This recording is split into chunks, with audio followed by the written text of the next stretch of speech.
네, 코로나19 확진자 현황 알아보겠습니다.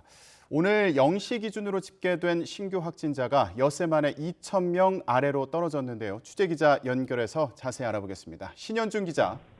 네, 신현준입니다. 네, 오늘 확진자 휴일 영향이 있을 수도 있어 보이는데 자세히 전해주시죠. 네, 오늘 0시 기준 코로나19 신규 환자는 1,760명입니다.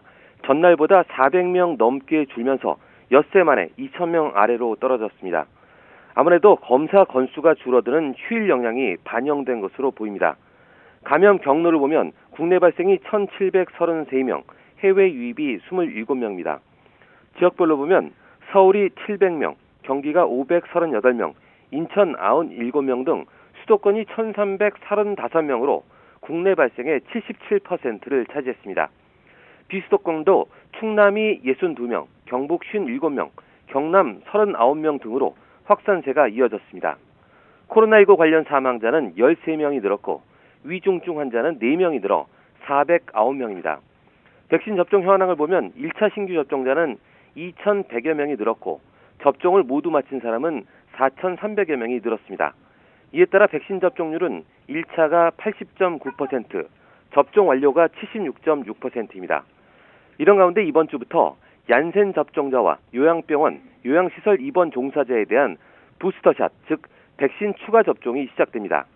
얀센 접종자는 오늘부터 본격적으로 시작하고 요양병원 관련자들은 모레부터 시작합니다. 또 오늘부터 고등학교 1, 2학년인 16세와 17세의 2차 접종도 시작됩니다. 네, 이런 가운데 정부가 지난주 확진자 증가세에 대해서 경고하지 않았나요?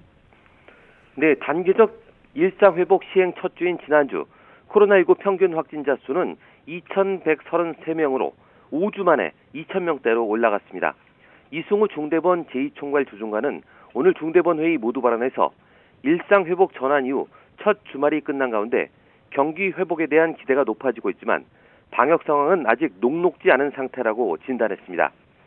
이 조정관은 특히 학교와 종교시설, 시장, 병원 등에서 집단 감염이 다수 발생하고 있다며 감염 재생산 지수도 7월 중순 이후 최고치인 1.20으로 3주 연속 증가하고 있다고 우려했습니다.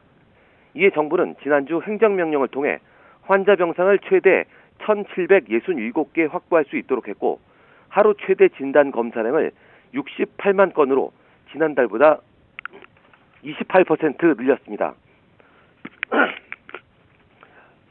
이 제1총괄 조정관은 또 오는 18일 대학 수학 능력 시험을 앞두고 방역 관리를 강조했는데요. 수능 일주일 전인 이번 주 목요일부터 전국의 모든 고등학교가 원격 수업으로 전환한다며 교육당국을 중심으로 학생들이 많이 찾는 입시학원과 스터디 카페 등에 대한 방역 점검을 보다 철저히 해달라고 당부했습니다. 지금까지 사회 2부에서 YTN 신현주입니다.